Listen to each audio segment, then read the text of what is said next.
Hello and welcome to Hardcast. Join us as we put all our guns in a pile. I'm Humphrey Erm. And I'm Christian Claus. Lifeline. Give me Eternal Warrior Volume 2. Eternal Emperor. So, Chris, is it as good the second time? Yes. So, that's what's called. Because in reminder for people, in case you haven't listen to our first episode of the Eternal Warrior. Yeah. Chris read this one for the first one. Yes, rub it in. I'm an idiot. I read the wrong one. As the loyal listeners of this podcast already know, I am not very good with reading everything in the comic. So I didn't read the big number 2 on the cover. I just looked at the cover, was like awesome, and started reading it and really enjoyed it. And then we started recording, and then we both realized pretty much simultaneously that I had read the wrong comic. So we stopped the recording, I read the right comic, and then we recorded again. Well, it was basically, I don't know, it was kind of like one of those times, not so much like a spy who's being found out, but just kind of like you realize suddenly, like, no, we're not talking about the same thing. Yeah. It's kind of like, because it starts off fine, it's Eternal Warrior, what do you think of it? That was good. But then you start mentioning, but, it's interesting going into the future, and it's like... No. It started off with, I think it didn't, we didn't post this, like we didn't put it public, we still have a recording somewhere of our first attempt, but I think it started off with me with you asking if I liked it.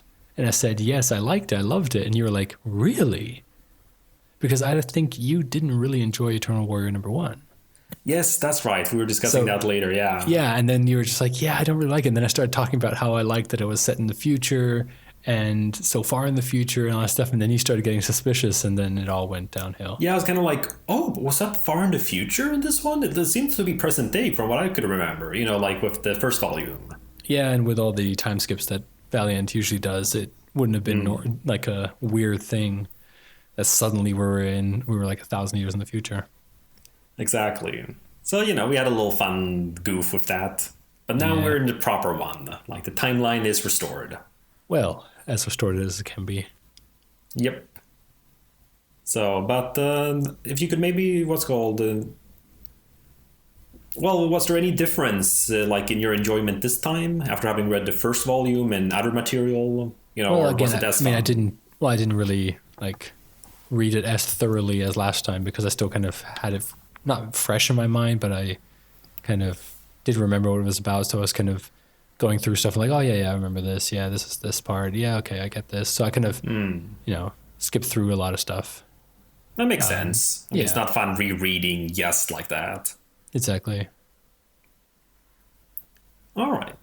Yeah, no, I personally like this one a lot. This one I feel, I don't know, just like a better fit, I feel. Yeah. So, because I double checked, and it is the same writer, so he's definitely having fun with putting Gilad in any kind of time period. Which I think is great, which kind of you should do with this character. I think this character is not really the kind of character that you write like a time story from. Well, a time story, what am I saying? Well, you don't tell a story chronologically. Yeah, you don't tell his story chronologically. You set him somewhere where you want to explore stuff. You say like, hey, you know what?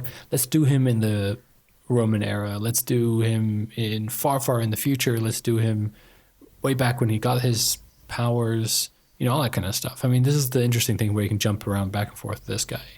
No, exactly. And the fact that he is the same one, because I kind of drew a parallel with the Phantom. Mm-hmm. In the sense of, he can also kind of be in almost any era. But it's obviously not the same person, it's the legacy thing. Right. So, but here he actually does get to, in this volume, for example, there's also just fun little lines with him, like, first of all, yes, the point, kind of like the whole humans are bastards thing, in terms of like, maybe the gods weren't the problem after all. Humans are pretty good at killing themselves anyways. And stuff like that, and as well as just remembering things, and especially something that I thought was really fun here, because it's, if I'm not mistaken, because I don't think they give an actual year, do they? Yeah, they do. 4001. So did they do that? Okay, good. Then it is in time with. Well, we haven't gotten there yet. I read something that you didn't read. Yes, good. No, that's good. Finally, I read a caption that you missed. Oh yeah, you're right. This is the very first panel. Yes. All right. No, that's good then. Then it's no, because that's the cool thing with the Eternal Warrior, especially with Valiant having this like the future and the past. Yeah. As like actual like kind of parallel storylines in terms of like, you know, selling the comics. It's kind of interesting having like characters who can be part of both. And this, and we haven't gotten to him yet, but this, you know, connects with Rai. Mm-hmm.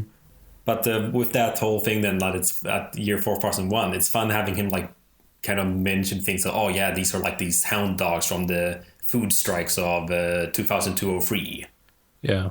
It's interesting to have things that are way in the future for us be like ancient for them. Exactly. So, but yeah, no, it's just fun. And the world too, I really liked. Like it's a fun post-apocalyptic world. Not in terms of, you know, actually fun in the world, but for us as like a reader. Yeah. So, because I like it. I always like when people like find old technology. Because it's just, I don't know, just interesting. Okay, how would people look at this stuff? You know, now like our stuff as an archaeologist in a sense, or like finding, oh, what is this? You know, just the whole idea that people are, you know, just in the beginning with that, what's called like metal monster thing attacking the village. Mm. You know, the fact that it's just so haphazardly done and they didn't realize about the, what's called the nuclear reactor and stuff. They just like found something and it's like, oh no, God, no. Yeah.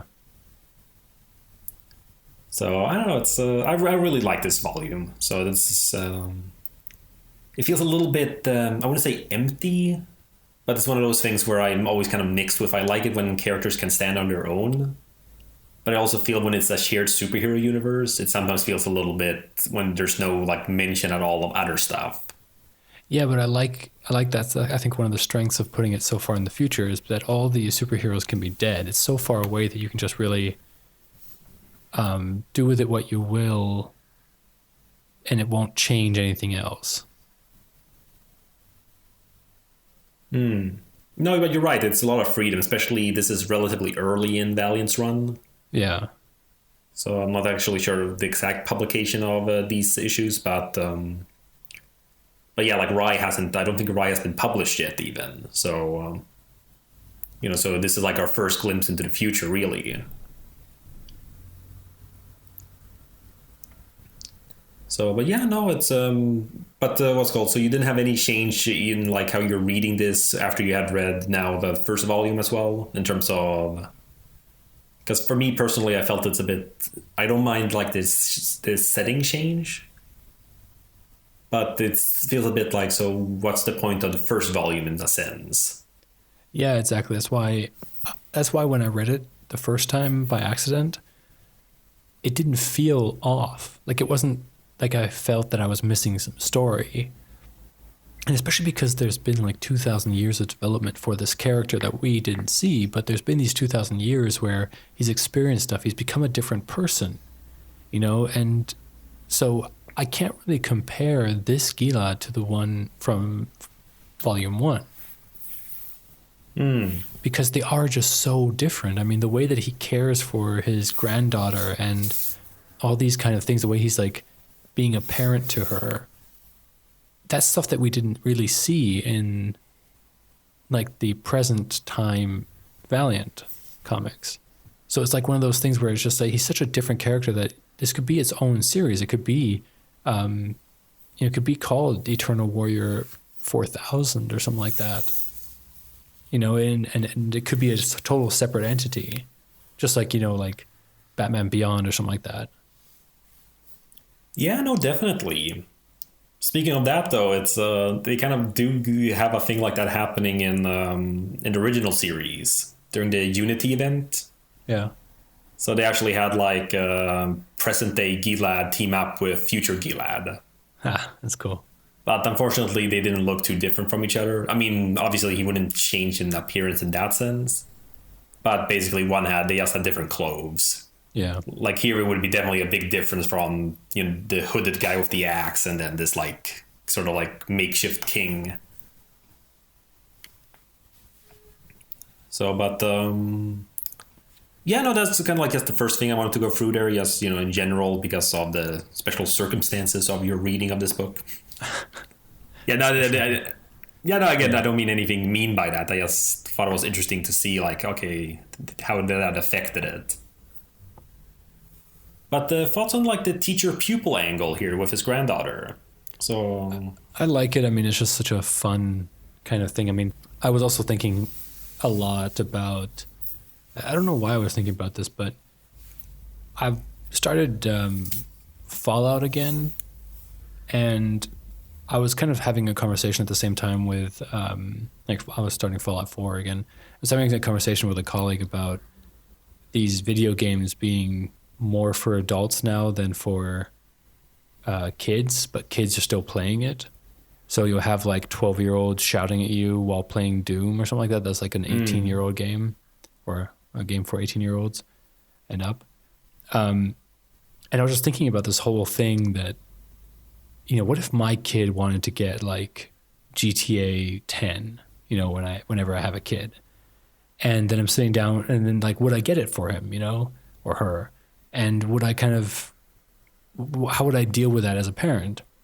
And I was kind of thinking like, well, I would probably sit down and play it with her or him, and kind of sit down and be like every time they do something, I ask about it. Like, do you understand what you just did there? Do you know that when you killed that hooker, what you were doing?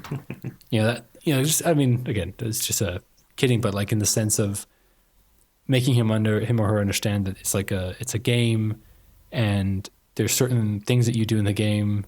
Why would you just run around killing a bunch of people? Why not just do the missions and do specific things? Just kill the people you're supposed to. Yeah, well, I mean, that's the kind of thing, that would be an interesting thing to talk about while you're playing these games with them.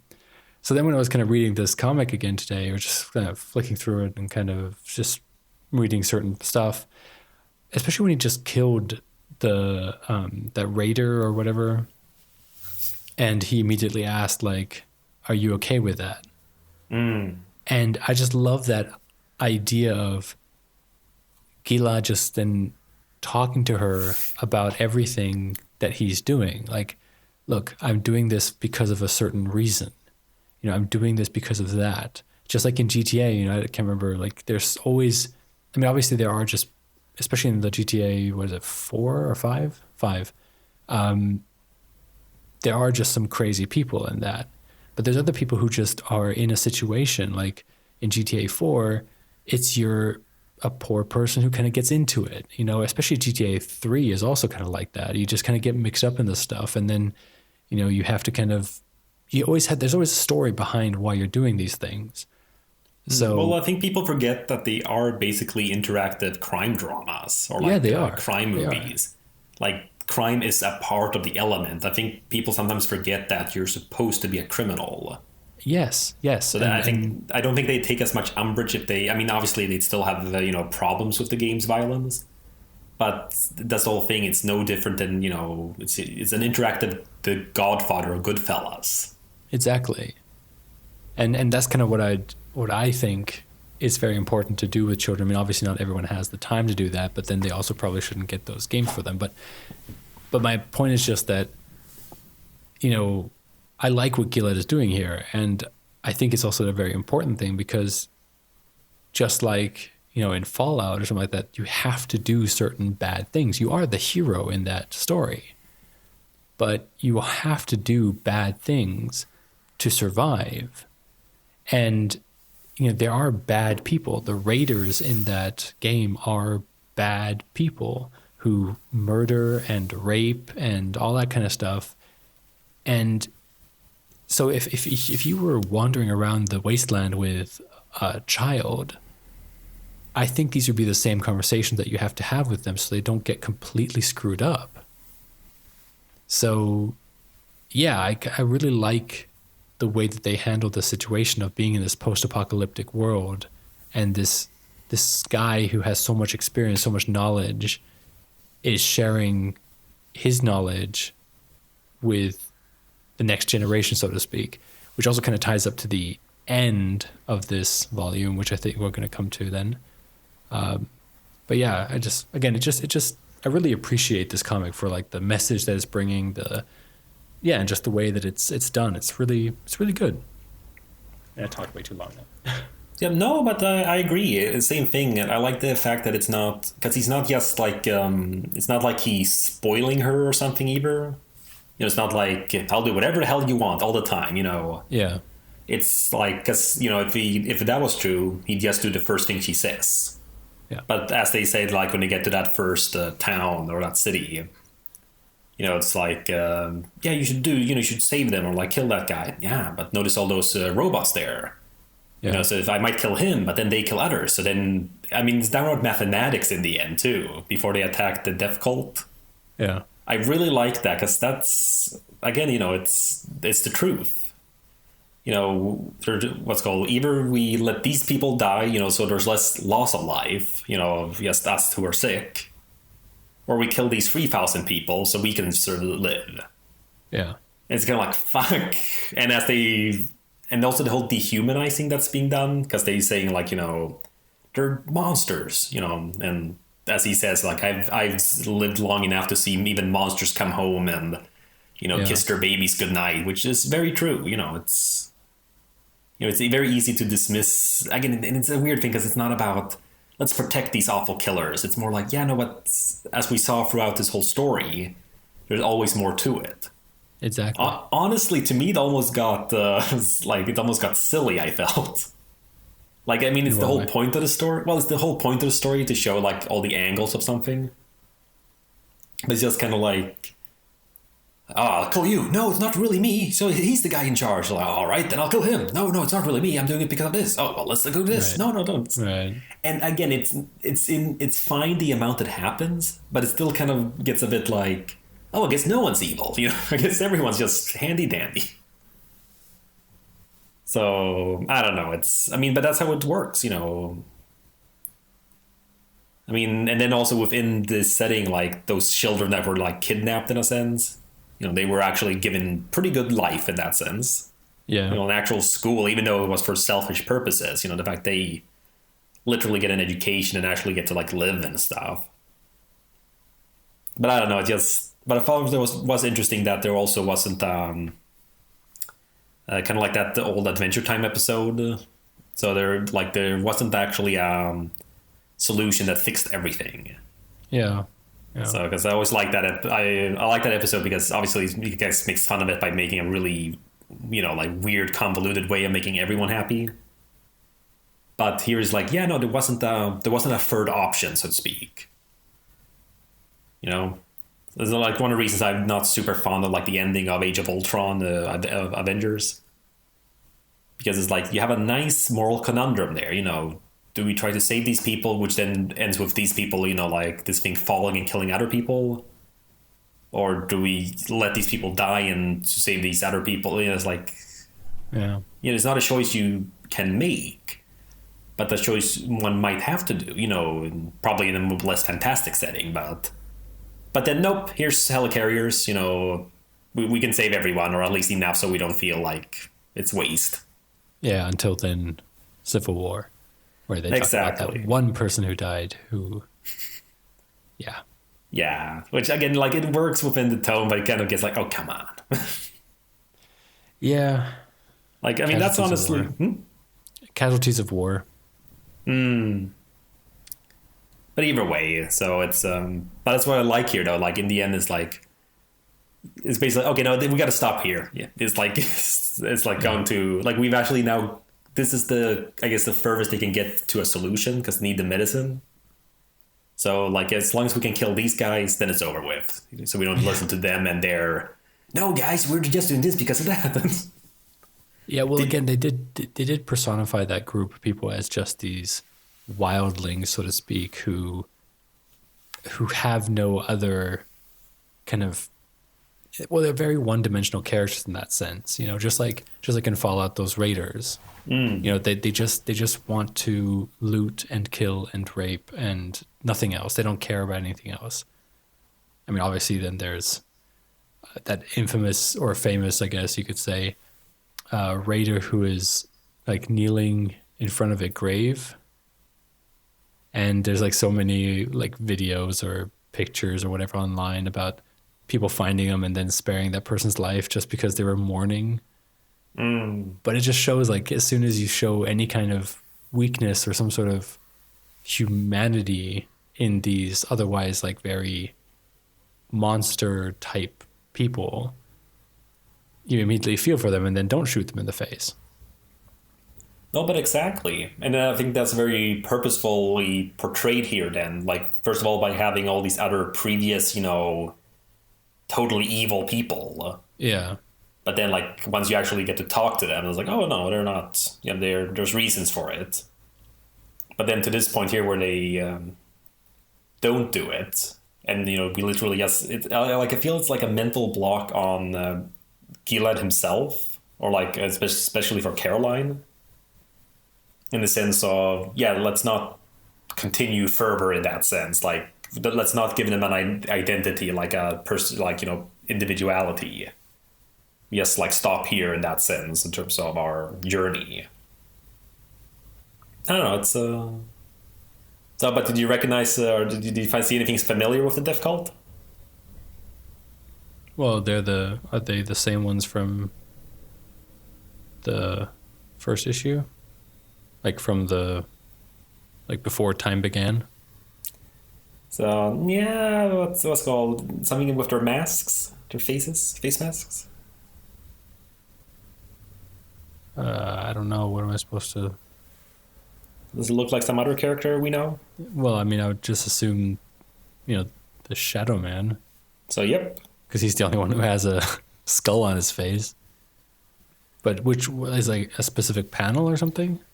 Well, we just see some of them, but we don't see too much of them, but I think we see most. Oh, is this actually like a thing that happens?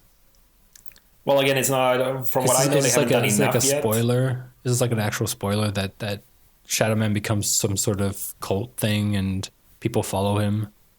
So, again, I haven't gone into that myself. I don't know if it does happen. But, it is something that is present there. I mean, they wouldn't just have those masks for no reason. Especially very distinctive design in that sense. You think? I mean, it just looks like a skull mask or a skull painting on their face. I feel it's very, distinct, but that's me. Yeah, I guess. I mean, I don't think especially so, especially the whole having like the but like the whole like the black background, you could say, on their face, sort of like, and then just those like white lines for like the teeth in a sense, or like the jaw. I don't know. I feel that's like very, and the fact that everyone has the same. Well, because they're a cult. Yeah, but I just feel if this is a shared universe, they have all these kinds of things. I feel that makes sense. I mean, they kind of be like the Jokers in Batman Beyond. Yeah, but see, the thing is, the Jokers, they have like a certain, face paint that's not like, I mean, like putting a smile on your face with red lip paint and a white face and all that kind of stuff. That's not typical, kind of like, it's a very specific style, but Shadow Man is just a skull on your face. I mean, there's not that many ways to put a skull on your face. No, I personally feel especially the way the jaw is drawn, like painted on. Again, I just think that's it. It's called contouring, Humphrey. Watch some YouTube makeup tutorials. I mean, we don't have to talk about this more. We obviously don't have the answer, but I think you're wrong. I think you're wrong.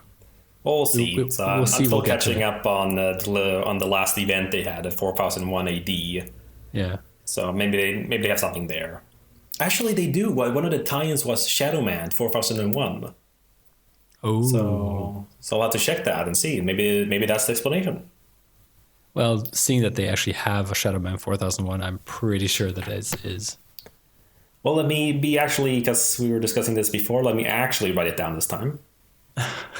Yeah, because you know how last episode we said that Humphrey would check up on some stuff? He didn't do it. And he didn't even write it down. All right, Did you write it down? Yep. Yeah. Typed it down on my laptop. Yeah.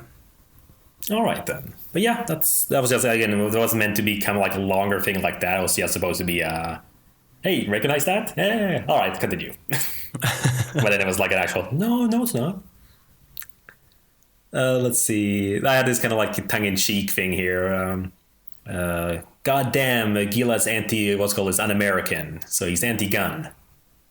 Imagine if they all had guns to begin with, then none of this would ever have happened. All right, moving on. So I don't know, just like within this setting, I feel guns are definitely like this is the exact kind of setting, you know, like a gun, what's called like a gun activist, like thinks he lives in. No, but this is where you have a tribe. This is a tribal society. You have to protect yourself. Yes, but that's like the problem because. Okay, we're gonna get into this now, because look, it's pretty simple. If Gilad would have just let them have guns, then they would have all the power, right? Oh yeah, no, I'm not saying that. No. I'm not done yet. They're gonna have all the power.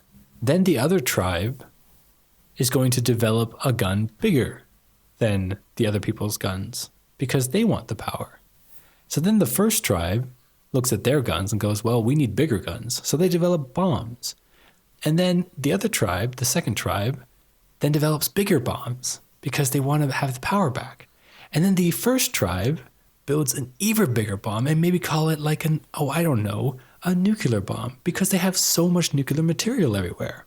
So then the other one builds an even bigger nuclear bomb. And this keeps on going. Do you know where I'm going with this now, Humphrey? Yeah, world peace. So, no, how is that world peace? Because there are none of them there to hurt each other. No. So by... A nuclear deterrent, it's called. Yeah. You only need a nuclear deterrent if someone else already has a nuclear weapon. So by then destroying the guns, he puts them back into the Stone Age, so to speak, where if anything would happen, it has to start from really low again. Like there would be no one absolute power because these guns would be so powerful in this society. I mean, if you think about other people are fighting with swords and knives and bows and arrows, maybe even, and then you suddenly introduce guns. Like there's a reason why the gun developed over single shot and then slowly moved up. I mean, think about like if you would have like given Indians machine guns when they were being taken over by the white man. You know, it's just, you can't do that. And so I think Gilad's method here is absolutely correct. He can't trust these people. He doesn't even trust himself. And that's a very important thing. He doesn't keep a gun for himself. He destroys his own gun too. Yeah, no, I mean, obviously. But for me, the problem I have with that mentality, and I'm surprised just how, pro-gun I can be for being a Swede. So, because again, like, I don't think in like our kind of society we need them. But within this setting, because you're right, you know, there will be an arms race. But let's say no guns are ever invented again, no bombs, no nothing like that. Yeah. This death cult would have beaten everyone then. Why? Because they just have sheer numbers. You know, the guns like equalize it. It lets someone who's weaker defend themselves. Yeah, but that's the question. Because then you're making someone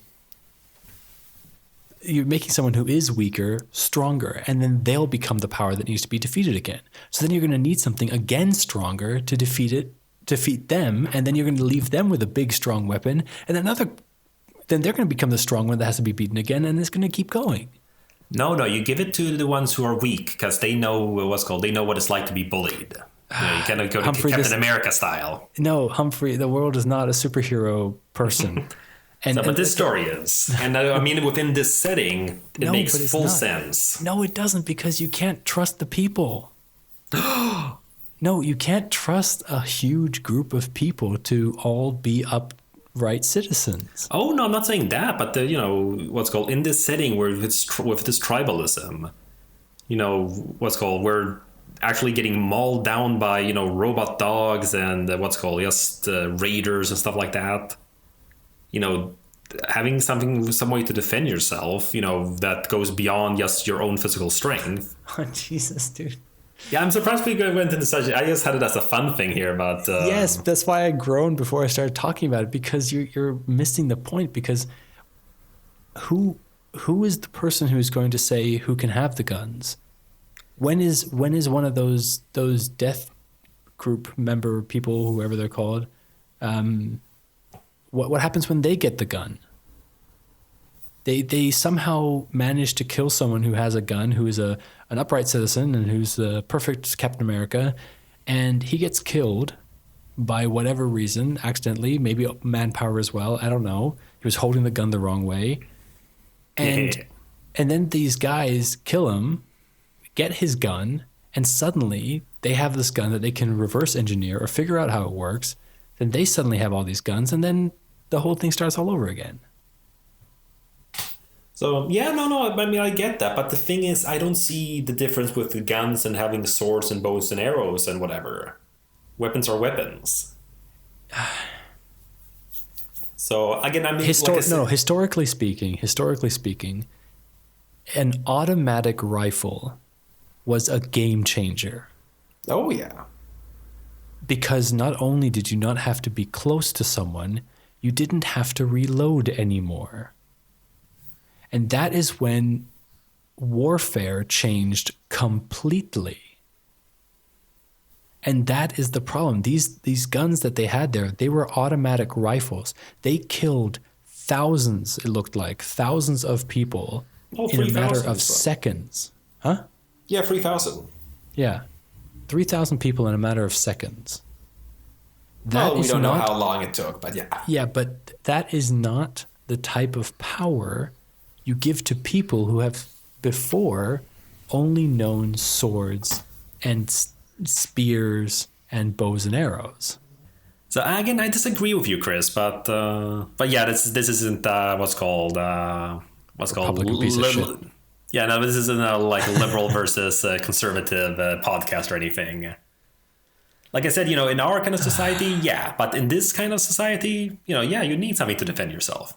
This is the kind of world that they imagine.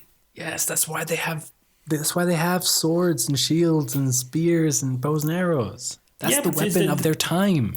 Yeah, but the weak person should be, again, I don't know. I don't think that matters, Chris, because it's not about, because what's called, different people come to different, develop these things at different times, in terms of world history.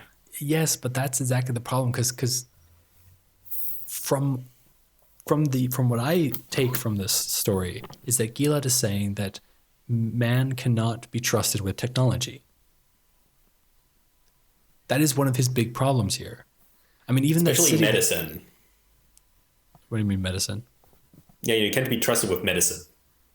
Why? No, I'm just saying you can't trust technology, so they shouldn't have gotten any medicine either. Now, I get it. I get what your point is, but I just feel within this setting, it works. No, because it's like, it's not about the medicine. It's because the medicine is a solution to the problem of technology. Humans, again, are being stupid and opening up buried, nuclear waste and using it as energy, just like, humans are doing now. They're just being stupid with technology that they don't understand. I mean, just look at fracking. They look at it like, oh, this is a cheap way to get, energy, but they don't think about what it's doing to their planet or to themselves as people. And this is exactly what they're doing here. So Gilad has a solution. He's like, all right, I have this, there's medicine out there that I can get, and I'm going to get it so that my family, my tribe, my people are safe. And yeah, we're going to help the people that came along with us. But I don't think he's basically saying that he doesn't want humans to play around with technology because it's something that they don't understand. It will develop too fast for them to understand, and it will just ruin them. And that's why he's so sad at the point where, his granddaughter loves these guns and then he destroys them. And that was the first time that she looked away from him, in a sense of like, she's not sure that her grandfather did the right thing. And then the way that he's so defeated at the end, when she starts building technology, I mean, that is just powerful. That's basically telling him that there's no way of stopping this. That humans will constantly be trying to make new things, try to make things easier for themselves, trying to build more technology, and they won't understand it. And that will be their downfall, as it probably was in this storyline. Like at some point in 2000 whatever, didn't they say something about like when all the scientists died, some people put stuff together? They don't understand technology. They want to do something together. And then they have literally a nuclear bomb running around ready to explode. Yeah, I don't know. I mean, I get, no, they do mention that, but now I'm noticing he's a hypocrite himself, though. Why? Because I'm looking at the first page here, because I remember it was something about this. I keep thinking about what I miss the most. Electricity, coffee, Advil. Nah, I've got it now. What I miss most is guns. As that big thing comes in, like, everybody run. Yep. So, yeah, Gielin's a hypocrite. There, we can agree on that. No, because that's the perfect thing. He's talking about how he really wants to have guns because it would be so much easier to protect himself. But in the course of the story, and this is what makes it such a good story, the course of his story, he realizes that guns can be the problem. And that's why he decides to destroy them. He could have just had everyone else destroy them and kept the gun for himself because he knew that he would, use it wisely, use it properly, not kill bunch of people with it. What an elitist asshole. No, he's... You're being just so like... Okay, so I might cut this out of the podcast or I might keep it in, I don't know. But this is one of the things that I really, really don't like about you, Humphrey, is that you're so like set in your ways about certain stuff. Oh, but wouldn't you say that you're set in your way about this? Because I'm right. And there's the conflict there. We both think we're correct. All right. Yeah, no. It's again, it's another one of our things we've had long discussions about. So this isn't the place for it, though. Did kind of was somewhat tangential to it. So let's go on to something more fun, like what's called the arts. Let's go into something more fun. How about the massacre in the town hall? Yeah. So the art. Yeah, it was pretty good. I mean, there were a couple of panels that felt a little bit off, but otherwise, it was pretty good. Any in particular, or? I don't know. I mean, just again, it was so good otherwise that I think there was one or two panels where his granddaughter looked a little bit weird, like just off model, you would say, in the animation industry. But, I think the thing is, because I actually wrote that down about this. She stands out a lot because even like amongst other like children and stuff. Yeah. She has like a very clean like face. Like everyone else has a lot more like shading and rendering on them. So, but like she always pops very well in the like images. So oftentimes with her like smile and stuff, like it's like it. I don't know. She feels kind of like out of place sometimes. Yeah. Like with the way she's drawn. But I think that also helps here because she is important to the story. She's present as well as then visually conveying this idea of this like little ray of sunshine in an awful world. Yeah. Like if everything else is really gritty, it's like, I mean, like looking on page, 22 in the PDF. So, I mean, she like really stands out in this like whole gray background. So it's not like a big, page 21 too with her. Yeah. So like it's a dreary world, it's awful, but she's this lovely little sunshine girl. Oh, sorry, I'm just going through here and just a nice little action scene, or not really action scene, more just like a Bond one-liner almost. So with that guy who wants to buy Coraline, Yeah. or Caroline or Coraline. I don't know. I can't see a panel where her name is. Caroline. Yeah, Caroline. Yeah, Caroline. Yeah. No, but just something about the whole, like free skins. Then take this. What? I'm going to kill you. Defend yourself. Like there's that kind of thing there where it's like, what a badass. He gives this big sword to the big scary guy and like, there, now it's fair. Yeah. And then he stabs him in the eye. Yeah, he has like super quick. So honestly, the same thing here. Like with as I would say, I always kind of complain with the covers when they're not specifically like representative of the contents. Yeah.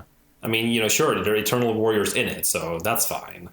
But honestly, looking at that, like now on like issue number 6 cover, he seems to have like a bionic arm or something and riding this robot horse, which never happens. Yeah. Well, does he have a bionic arm though? I don't think he does, or actually, I'm not sure now. Yeah, he does have like his arm is mechanical, but it could just be an armor. I'm actually not sure now. You never actually see skin underneath that, so I'm not quite sure if it is bionical or not. Yeah, I'm actually kind of unsure now too. I'm looking at it. Like, yeah, if it's kind of... Actually, how is it like that in the... He has it the entire way through. No, it doesn't. No. Oh, no, I'm looking at the first pages, before he arms himself. So he has his arms. Yeah, okay, so it's just technology. Oh, yeah, so it's just armor. Mm.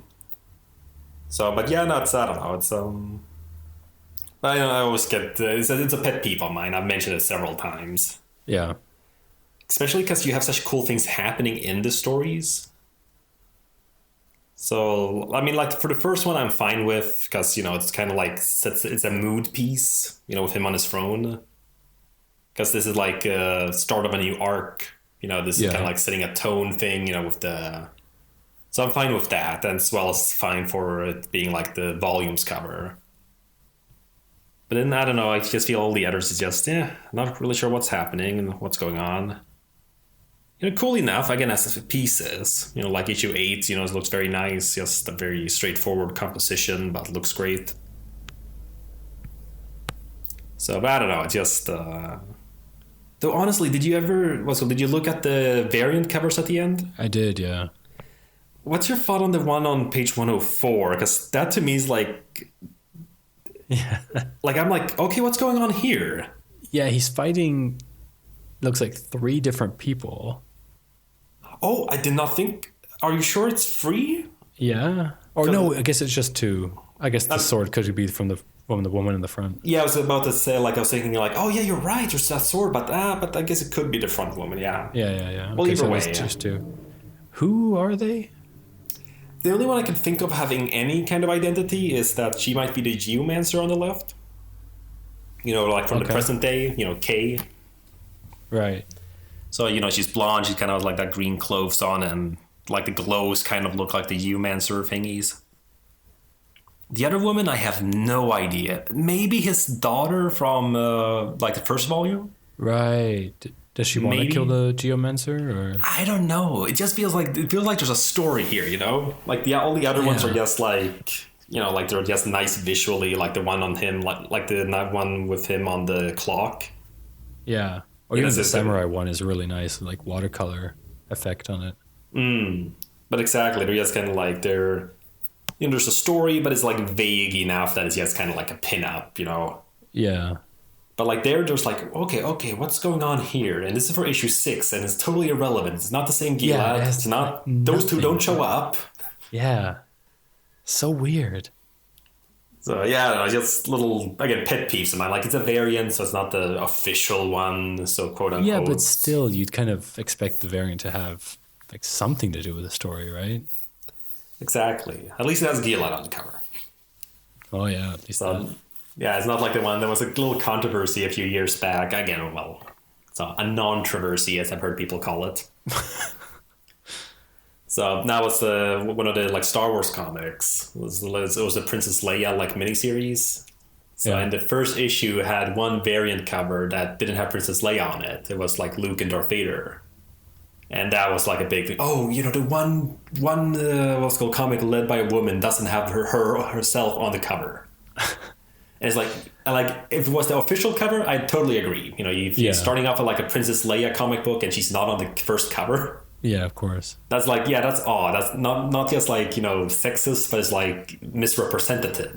Yeah. But it's a variant, and as we see here, like they have some weird things for these covers.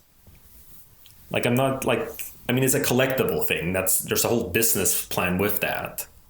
There's apparently enough people out of those few people who buy comics in the States. There's apparently enough that they want to have like several variants, so they buy several copies because they collect. Yeah, I just don't get that, but okay. Me neither. The closest I've done with that was when I was in Toronto on my internship in 2013. They had just released what's called the first issue of the Powerpuff Girls comic from IDW. And in this one comic book shop I went into, they shout out to that store, whichever one it was. I think it was in the Dundas Market. I think it was you don't even remember the name, and you couldn't shout it out. So yeah, but I remember the location sort of. It was this like marketplace and it had this one store. So I think the Dundas Market Street or something. The one marketplace in Toronto. So yeah, no, it's close to. It's a place. There can't be too many of them. I only went to like 5 of them. Anyways, but they had this like kind of like a special edition little box set of the first issue, which was like a nice kind of like a cardboard box with 4 copies of the comic of the first issue. Oh my God. With 3 of them being like the one with each of the girls, and if you put them together, it's kind of like with Blossom in the middle and like them posing. Yeah. And then one which I think was like the official proper one. So I had 4 copies of the same one.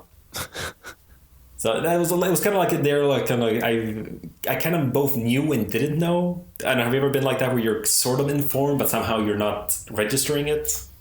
I don't really know what you mean, but go on. Well, it's like I don't know. It's more of like I guess you kind of know it's a trap, but you're still kind of walking into it.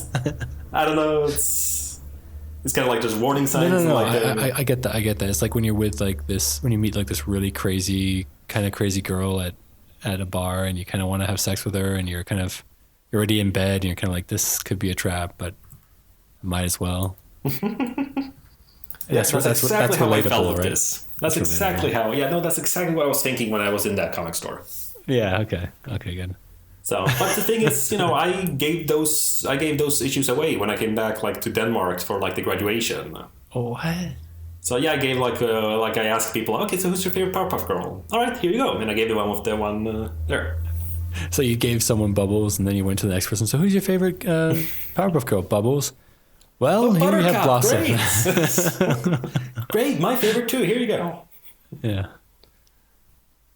Yeah, no, and it wasn't like a big thing. So I thought, because like I don't collect comics in that way. Yeah, but so not only did you buy 4 versions of the same comic, you then just gave them away. Yeah. Because I'm a nice person. Okay. So yeah, no, it was relatively cheap. I think it wasn't not like a steal, but it wasn't like it's not like a pre-order. It wasn't bonus. Like a steal. I actually stole it. Yes, 5-finger discount. So do you remember how much you paid for it? No, I can't remember at all. It would also be in loonies, so. I mean, one issue I think would like on its own, I think it would have been like $2.99. Okay. So assuming I'm assuming it might have been like $10 maybe then altogether. But aren't variant covers usually more expensive? Not usually, what I know of. It's just the same price. The main thing is like if you're gonna buy it just for the cover, that's where like you're basically paying very much for something very little that you already have. Yeah. Well, I was speaking of which, just as like a little tidbit and tangentially related because of Gilad. So we're gonna get to at one point this one comic that never was released digitally. Oh, Yeah, for whatever how reason, are we going to watch? How are we going to read it? well, they themselves, what's called Dinesh Shamdasani, I think. I think that's how you say his last name. And like official Valiant support people kind of said like, yeah, no, we get that, so we don't care how you read it in that sense, giving freedom to whatever.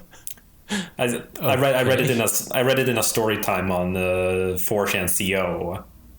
So I saved the images there. You pirated it? Again, there's no way of getting that one. I do have the first 2 issues though, because I was part of that groupies thing. Okay. So where you you could bid on these actual physical Valiant comics. Right. Yeah. So and what's called kind of got 5th or 6th place, and that meant I got the first 2 issues of Legends of the Geomancer is the name. Okay. So with signatures from I think either Dinesh or someone else. I don't know. Oh, cool. Yeah, it's kind of a neat thing. I haven't actually opened them because there I kind of get that thing oh. Is it a reason why they won't publish it digitally? I mean, obviously, if people are interested in it, and I mean, if I was the publishers, I would just be like, all right, well, find a way to do it digitally. I mean, it's not like they don't have the knowledge of how to do it. We have the technology. Yeah. So I'm kind of wondering, why would they be like, you know what, just pirate it? Well, I think it was some kind of thing with the comic book retailers, with comic book stores, some kind of way of giving them this unique thing that you had to go to a store for. I'm not sure how much did that help them any, considering Probably they only have not. they only have 1% of the market, of a very small market anyways, that I think at most is maybe 1 million people. I mean, considering the sales of things, it can't be more than 1 million, assuming that the sales aren't made by the same people, which a lot of them are. Yeah. So assuming every sale, assuming every sale is a different person, that would mean that it would be up in more than 1 million, but still. So, but yeah, it's a weird practice, but it seems to work. So I mean, they wouldn't be doing it if they didn't. And then they have some times where they make a cool kind of thing where I feel there's a milestone. I recently finished reading the whole first arc of well, not the first arc, but the whole first run of Exo Manowar. So I read the last volume of that, and that was had issue 50 in it. And there, if I don't misremember, they basically had 50 variant covers. Jesus. And each drawn by a different artist and stuff. Yes, because because it's number 50. It's let's really show it off. Wow. Yeah, no, it's hilarious, but it's kind of nice when they go out of their way with some stuff like that. And the thing is, it's also some of these are really rare too. I mean, I think some of them are just 100 of them or something. Damn. So even less on some of them. I think 20 or so. It's this forced scarcity and rarity thing. The problem is, again, it's the same problem that was in the 90s. We discussed that before, the whole what's called the whole comic book bubble. After this whole thing about, oh wow, Action Comics #1, sold for this much money, and then people are thinking oh, comic books are an investment. Yeah. Not realizing that there's nothing about the comics themselves that makes them valuable. It's that people, they were famous characters in these instances. Yeah. So obviously that's there's this value for a collector. But just because you have oh yeah, he's, and also the irony of the fact that these are supposed to be limited edition comics that people bought in bulk to sell.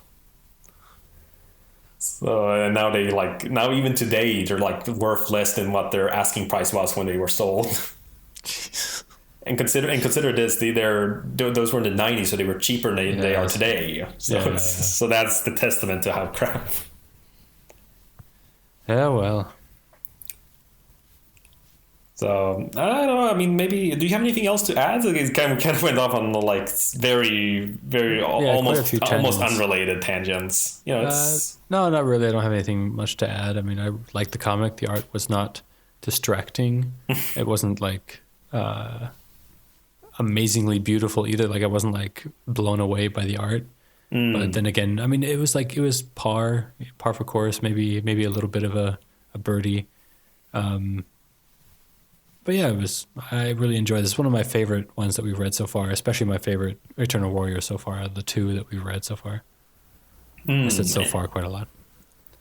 Yeah, no, again, he's going to have some more, you know. Again, I think you're really going to like that one that I actually gifted you.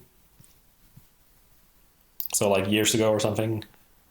Oh, you mean the one that you gave me when I started reading, when I wanted to write my Eternal Warrior comic? Yep. Yeah, I read that one. I really like that one. So yeah, so you know, that'll be fun to discuss when we get to it. Oh yeah. And again, you know, I'm personally going to get caught up too because they have the whole Wrath of the Eternal Warrior going on. Oh, and another like little news thing here. You know, though it's going to take a while for you to get it if you're waiting for the volumes. But they're starting a new series now, like little mini series with all three Anipada brothers. Nice. So taking place like in the medieval days. Ah, yes. So like something called like the Tale of a Green Knight or something. So it's basically, I don't know much about it, just seen like the cover for it. So, but yeah, no, it's, you know, a lot of fun stuff, you know, they're playing around with. But yeah, I think we'll leave it at that then, you know, kind of a little haphazard ending, but yeah, but we definitely got a lot of talking about our endings.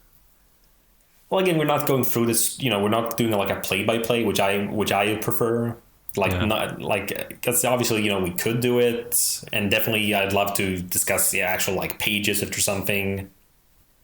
But we're assuming people who have or are listening have read it. Like, this is not like a review podcast in the sense of should you buy this or not. Yeah. At most, it is if we do bring up like yeah, was this like this really wasn't fun, or like I really probably wouldn't buy this if I didn't get it like in the Humble Bundle or something. You know, that would be like the closest we got to that. That's a consumer advocacy group. All right then, thanks for joining me, Chris. Of course, thank you very much. That was the 28th episode of Hardcast, detailing Eternal Warrior Volume 2. For more content from me and Chris, follow us on Twitter at Humphrey_Aram and at Christian D. Claus. You can subscribe to us on iTunes or listen to us directly on valianthardcast.podbean.com. And remember to like us on facebook.com/valianthardcast. Catch us later for our next episode discussing